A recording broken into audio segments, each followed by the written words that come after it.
호컬 주지사가 자금난으로 중단됐던 이에비뉴 프로젝트에 5,400만 달러를 확보했습니다.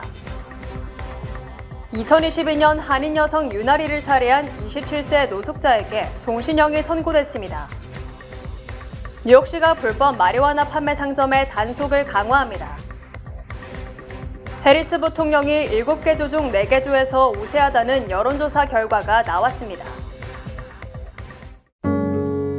아름다운 제품에서부터 아름다운 사회를 만들기까지 키스는 뉴욕에서 시작하여 현재는 전 세계 12,000명의 직원들과 함께 끊임없이 도전하는 기업입니다.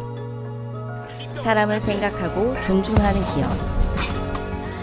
키스는 한인들이 사회의 주인공이 될 수 있도록 든든한 버팀목이 되겠습니다. 글로벌 뷰티 기업 키스. 시청자 여러분 안녕하십니까? 7월 31일 수요일 TKC 뉴스데스크 첫 소식입니다. 캐시 호컬 뉴욕주지사가 자금난으로 인해 잠정 중단됐던 MTA의 이에비뉴 전철 연장 프로젝트에 5,400만 달러의 신규 자금을 확보했습니다. 캐시 호컬 뉴욕주지사는 어제 이에비뉴 전철 연장 공사에 5,400만 달러를 배정했다고 밝혔습니다. 해당 프로젝트는 뉴욕시 지하철 Q라인을 어퍼 이스트 사이드의 96 스트리트부터 이스트 할렘의 125 스트리트까지 연장하는 공사로 지난해 말 착공에 돌입했습니다. 그런데 캐시 호컬 뉴욕주지사가 돌연 교통 혼잡세 시행을 중단하며 MTA가 이에비뉴 공사 등 각종 교통 개선 프로젝트에 투입할 자금 확보에 어려움을 겪자 MTA는 지난달 말 이에비뉴 전철 연장 공사를 전면 중단하겠다고 발표했습니다.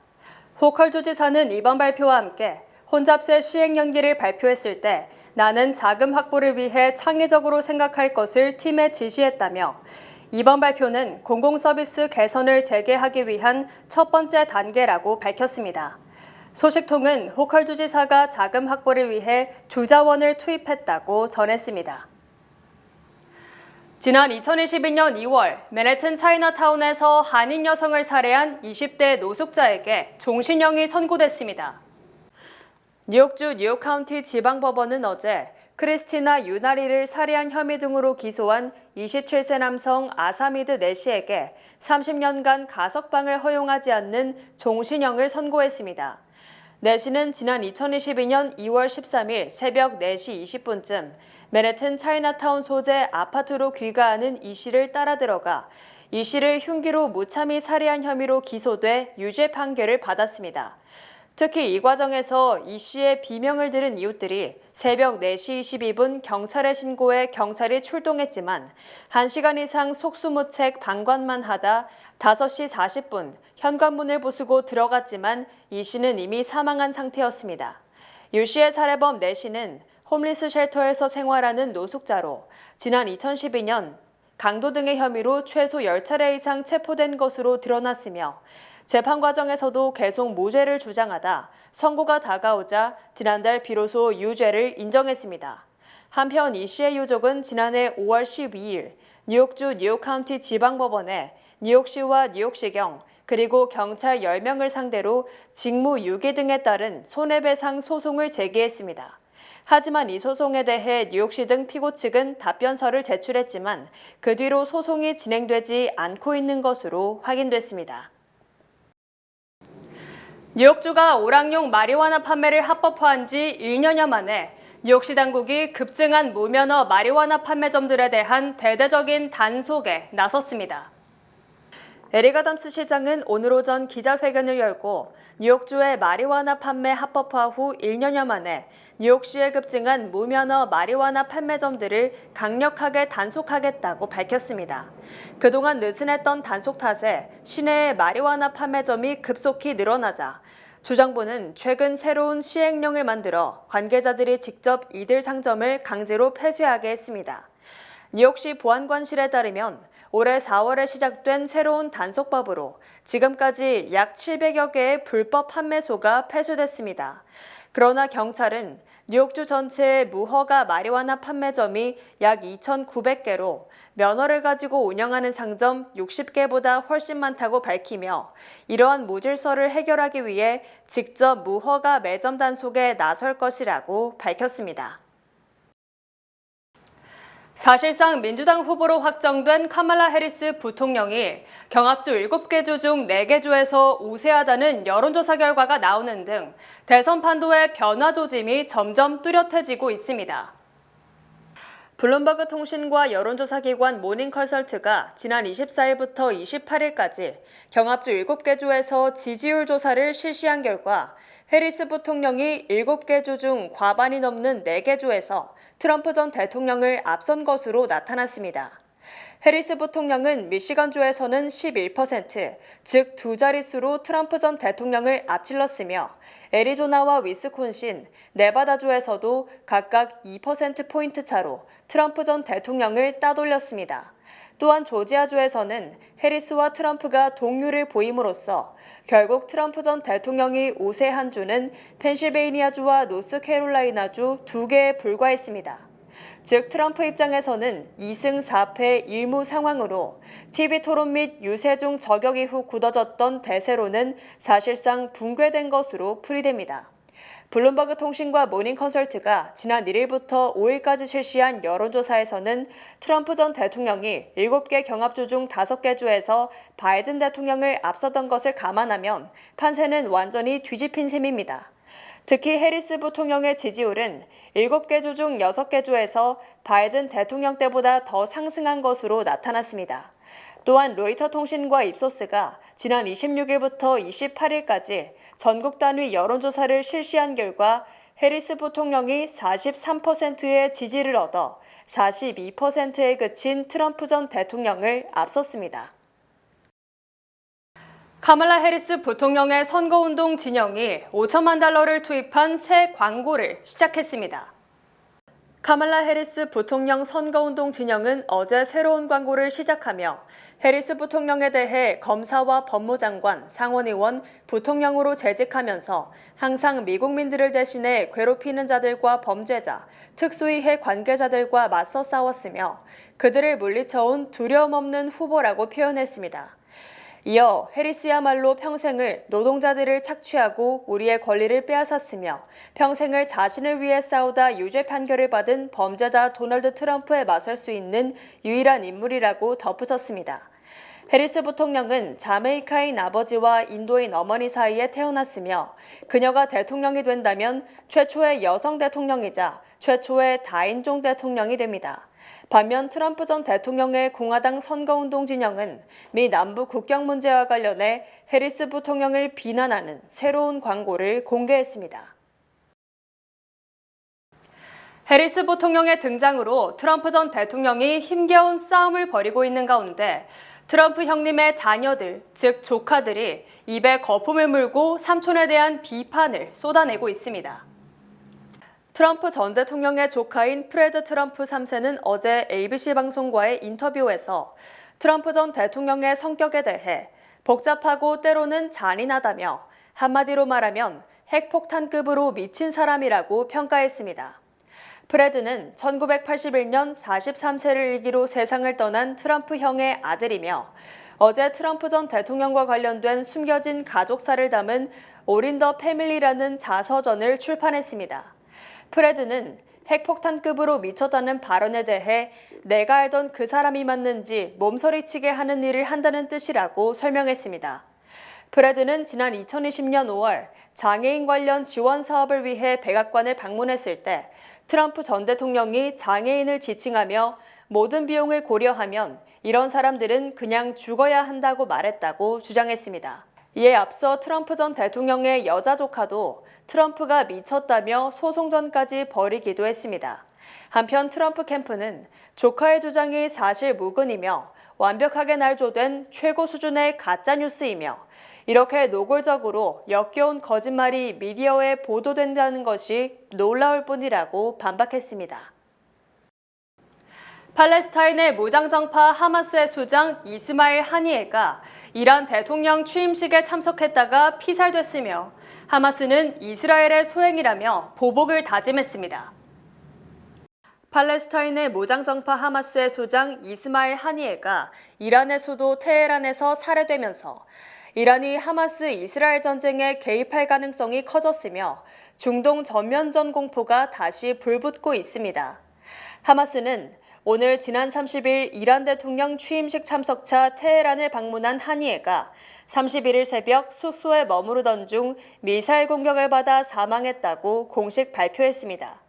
이란 혁명 수비대도 한아에가 테헤란에서 암살됐으며 현재 조사가 진행 중이라고 확인했고, 아랍 언론들은 한이에가 테헤란 북부에 있는 참전용사 거처에 머무르다 공중에서 날아온 발사체에 의해 사망했다고 보도했습니다. 하마스는 한이의 사망 발표와 동시에 이스라엘의 소행이라고 지목하고 반드시 피해 보복을 감행할 것이라고 선언했습니다. 특히 한이에는 사망 직전 이란 최고 지도자 등 수뇌부를 만난 것으로 드러나 이란의 최고위층 경호 등 보안에도 구멍이 뚫렸다는 우려가 제기되고 있습니다. 또한 한이에가 이란에서 암살됨에 따라 이란은 이스라엘이 사실상 이란에 대한 공격을 단행한 것이라고 판단할 가능성이 크며 앞으로 어떤 식으로든 이스라엘에 대한 공격을 할 것으로 전망됩니다. 뉴욕과 워싱턴 DC 등지의 대형 빌딩에 후순위 채권으로 막대한 자금을 빌려준 한국 금융기관들이 부동산 가격 하락 등으로 엄청난 손해를 입고 있습니다. 블룸버그 통신은 한국의 이지스 자산운용이 뉴욕 타임스퀘어 브로드웨이 1551 건물에 후순위 채권으로 돈을 빌려줬다가 결국 원금의 30%밖에 회수하지 못해 큰 손해를 입었다고 보도했습니다. 현대 인베스트 운용도 뉴욕 맨해튼의 245 파크 애비뉴 빌딩에 선순위 채권자보다 변제 순위가 낮은 메자닌 대출을 해줬다가 원금의 50%만 회수하고 채권을 매각한 것으로 드러났습니다. 또한 한국의 메리츠 대체 투자운용은 로스앤젤레스 다운타운의 가스 컴퍼니 타워에 메자닌 대출을 해줬다가 건물주가 디폴트를 선언하면서 대출금을 되찾지 못하고 있습니다. 이외에도 미래에셋은 워싱턴 DC의 FRB와 대형 로펌 등이 입주한 빌딩을 매입했다가 이들이 모두 철수하며 건물 가치 하락으로 95% 상당의 손실을 입은 것으로 전해졌습니다. 블룸버그 통신은 한국 금융기관들이 2016년 이후 대체 투자라는 명목으로 미국 상업용 부동산 투자를 늘렸으나 코로나19 등으로 인해 건물 가치가 하락하면서 직격탄을 맞았다고 분석했습니다. 한편 금융감독원은 한국 금융기관의 해외 부동산 대체 투자 잔액이 지난해 말 기준 약 41억 7천만 달러이며 이 중 미국과 캐나다 등 북미 부동산에 투자된 돈이 25억 2천만 달러에 달한다고 밝혔습니다. 미국에서 3년간 고물가가 지속되면서 빈부격차가 더욱 심해졌다는 우려가 제기됐습니다. 월스트리트저널은 고물가와 고금리의 혜택을 보는 사람과 반대로 이에 따른 타격을 받는 사람 간에 극심한 차이가 발생하고 있다고 보도했습니다. 월스트리트저널은 주가가 급등하고 가계자산도 사상 최고 수준으로 증가했지만 실제로 이를 누리는 사람은 소수에 불과하며 대부분의 중산층이나 저소득층은 높은 이자 때문에 신용카드 빚을 갚기도 힘든 형편이라고 전했습니다. 특히 미국 경제가 계속 호황을 보이고 주가가 급등하면서 주식 투자 여력이 있는 고소득층의 소득은 여느 때보다도 높지만 대부분의 가정은 팬데믹 시대 때 정부 지원금에 따른 저축을 모두 소진하면서 신용카드 및 자동차 대출의 연체율이 급등하고 있는 상황입니다. 중산층 이하 계층에 가장 큰 타격을 주는 것은 고금리로 신용카드 및 모기지 대출 등을 갚는 데 힘겨워하고 있으며 팬데믹 이후 임금이 올랐지만 물가가 더 큰 폭으로 오르면서 임금이 2배 오른 계층도 생활비에 힘들어하는 상황입니다.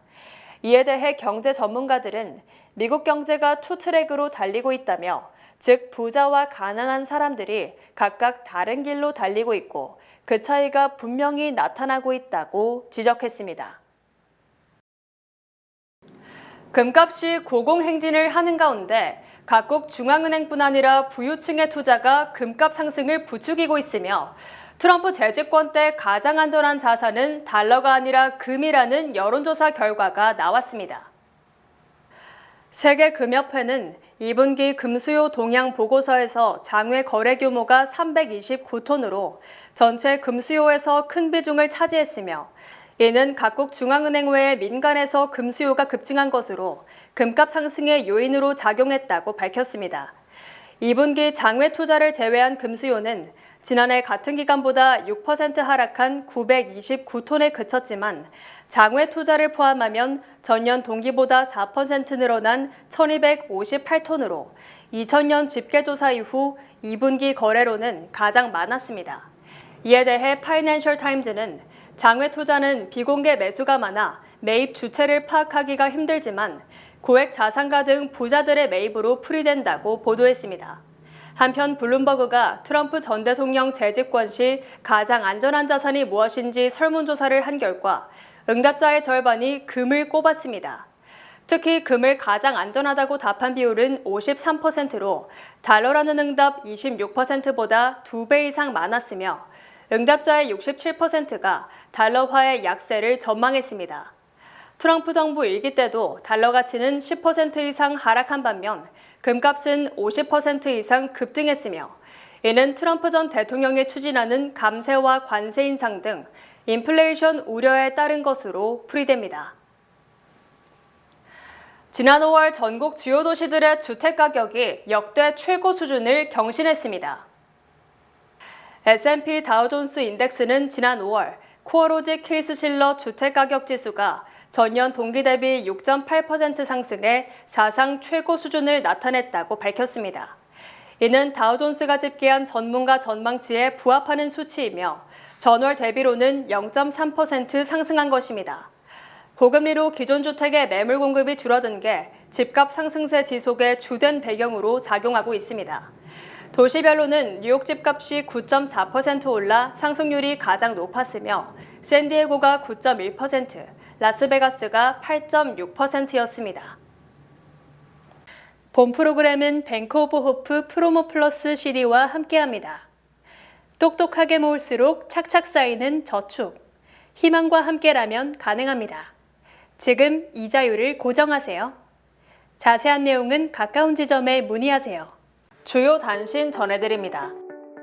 뉴욕 주정부가 2023년 세금 보고 때 17세 이하 자녀에 대한 세액공제를 받은 약 100만 가정에 대해 자녀 한 명당 최대 $330씩의 양육비를 지급하기로 했습니다. 인기 델리미트 브랜드 보어헤드가 5월 10일부터 7월 29일까지 생산된 제품에 리스테리아 오염 가능성이 있다며 700만 파운드를 추가 리콜했습니다. 뉴욕시 해변의 익사 사고가 급증하면서 뉴욕시가 해변 안전요원을 추가 배치하겠다고 발표했습니다. 이번 조치로 해변 운영 시간은 6시 이후인 8시까지 66명의 안전요원이 해변에 배치될 전망입니다. 반도체 주도권 회복을 위해 반도체법 등을 제정한 미국이 다음 달 중국에 대한 반도체 장비 수출 규제를 강화할 예정이지만 한국 등 동맹국들은 규제 대상에서 제외될 것으로 알려졌습니다.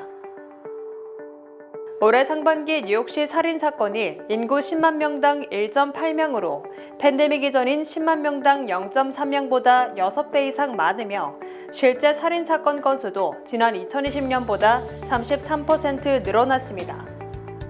테슬라가 차량 후드가 열리는 것을 감지하지 못하는 문제가 발생해 미국에서 2021년 이후 생산 차량 무려 185만 대에 대한 리콜을 단행해 어제 주가가 폭락했습니다.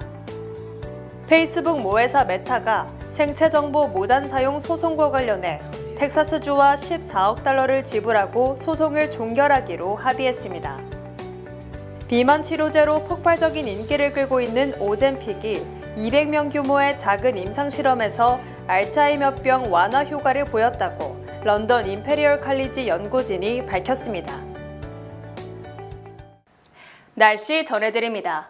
목요일인 내일은 대체로 맑은 가운데 일부 지역에 뇌우 소식이 있습니다. 낮 최고 기온은 94도, 최저 기온은 75도입니다. 해 뜨는 시간은 5시 53분, 해 지는 시간은 8시 10분입니다. 이상으로 주간 날씨와 세계 날씨 전해드립니다.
이상으로 7월 31일 수요일 TKC 뉴스데스크 여기서 마치겠습니다.